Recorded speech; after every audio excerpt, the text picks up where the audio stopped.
கிறிஸ்துவுக்குள் அன்பானவர்களே, அனுதினமும் கிறிஸ்துவுடன் தியான வேலைக்கு உங்களை அன்புடன் அழைக்கிறோம். இன்றைய தியானத்திற்கான வேத வாசிப்பு தானியேல் 3ஆம் அதிகாரம் வசனங்கள் 13 முதல் 29 வரை. தியானத்திற்கான தலைப்பு வெற்றி நிச்சயம். கிறிஸ்துவுக்குள் எப்பொழுதும் எங்களை வெற்றி சிறக்க பண்ணுகிற தேவனுக்கு ஸ்தோத்திரம். 2 கொரிந்தியர் 2:14. இவ்வாண்டில் 9 மாதங்களை கடந்து ஒரு புதிய மாதத்திற்குள்ளாக பிரவேசிக்க தேவன் செய்த மகத்தான கிரியைகளுக்காக அவரை துதிக்கிறோம். இப்புதிய மாதத்தில் தேவன் நன்மையும் நமது குடும்பத்தையும் பாதுகாத்து பராமரித்து சகல விக்கினங்களுக்கும் விலக்கி காப்பார். நீ பயப்படாதே, நான் உனக்கு கேடகமும் உனக்கு மகா பெரிய பலனுமாய் இருக்கிறேன் என்று ஆபிராமை பலப்படுத்தினவர் உங்களையும் பலப்படுத்தி தேவைகள் அனைத்தையும் சந்தித்து நமது குறைகளை நிறைவாக்கி வழிநடத்துவாராக. நமது வாழ்நாளில் இதுவரை நாம் அடைந்த தோல்விகளை, துக்கங்களை எதையாவது இதுவரை நம்மால் சரிப்படுத்த முடிந்ததா? முடியாவிட்டாலும் திடன் கொண்டு எழுந்திருப்போம்.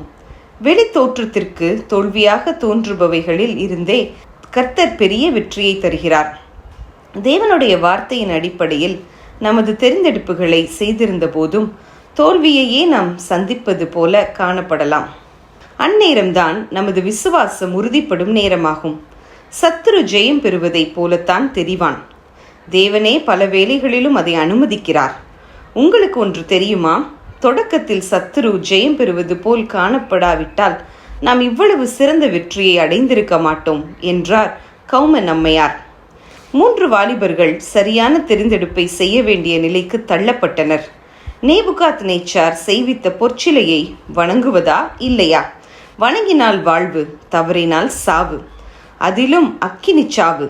இந்த வாலிபர்கள் 7 மடங்கு சூடாக்கப்பட்ட அக்கினியில் போடப்பட்டனர். அதிலே இவர்களது உறுதியான தெரிவு விளங்கியது. அது வெளிப்படையாக சத்துரு வெற்றி பெற்றது போலவும் ஜீவனுள்ள தேவனுடைய பிள்ளைகள் பெருத்த தோல்வியடைந்து அவமானப்பட்டது போலவும் தெரிந்தது. அவர்கள் நெருப்பிலே துடிதுடித்து கருகி போவதை பார்க்க சத்துருக்கள் கூடி வந்தனர். ஆனால் அந்த 3 வாலிபரையும் அக்கினியில் தூக்கி போட்ட மனுஷர்கள் செத்து போக அந்த அக்கினியிலே 4 பேர் விடுதலை பெற்றவர்களாக உலாவிக் கொண்டிருந்தனர். 3 பேரும் வெளியே வந்தபோது அக்கினியின் மனம் கூட அவர்களில் வீசவில்லை என்பதை சத்துருவே கண்டுகொண்டான். அவர்கள் தேவனையே நம்பி ராஜாவின் கட்டளையை தள்ளி சரீரங்களை ஒப்பு கொடுத்ததினால் தேவனே தமது தாசரை விடுவித்தார் என்று ராஜாவே அறிக்கை பண்ணினான். தேவ பிள்ளையே, உனக்கு நேரிடும் எந்த ஒரு கஷ்டத்தையும் தோல்வி என்று எண்ணாதே.